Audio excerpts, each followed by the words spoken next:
When learning about the American Revolution, well, growing up, you may have heard of the name Molly Pitcher or even seen a drawing of her in your textbooks. We show you how a big part of that legend can be found in Cumberland County. As men went off to fight in the Revolutionary War, many women stepped up to make sure homes and even entire towns continued on with their day-to-day schedules. But not all stayed behind. They were known as camp followers. When the men were resting to prepare to fight, they were getting to work, mending and cleaning and nursing. We're barely surviving, and we're a new nation, hopefully, during this time period. So we don't have all the logistical setups that the military has now that keep the military running. These war followers, these women, are really doing those roles. Mary Ludwig Hayes is one of the most famous names to do the job after moving to Carlisle. When the war began, she followed her husband's path, which included the Battle of Monmouth. We know she was there. She was there with her first husband, William Hayes. We know he's in Proctor's artillery, but that's where what we officially know ends. And as historians, we like to deal in fact.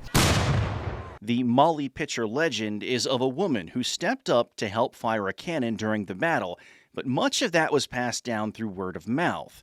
While the legend is believed to be made up of different women from that time, most fingers seem to point towards Hayes. She receives an official pension from the state of Pennsylvania. She did something that earned her her own pension.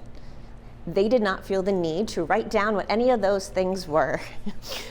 They did not provide a list, but it's her own pension. It is not a widow's pension. Whether she manned a cannon, whether she did something else, we don't know.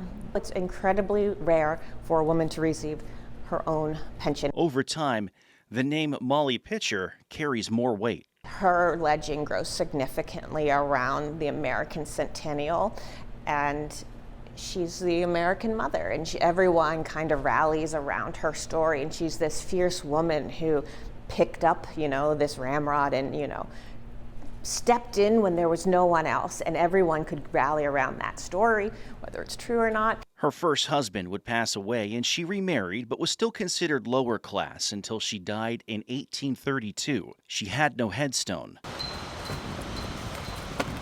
But just like the legend, her gravestone continues to grow. The local community adds a tombstone for her in 1876, and then in 1905, she gets the cannons and the flagstaff. And then in 1914-15 is when they add the giant statue of her. Because there is no known image of her, the artist used her descendants' faces, so it probably does somewhat resemble her. And later this month, the Cumberland County Historical Society will be one of a few groups coming together to launch the Patriots Path. It will help people explore the Revolutionary ties throughout the county.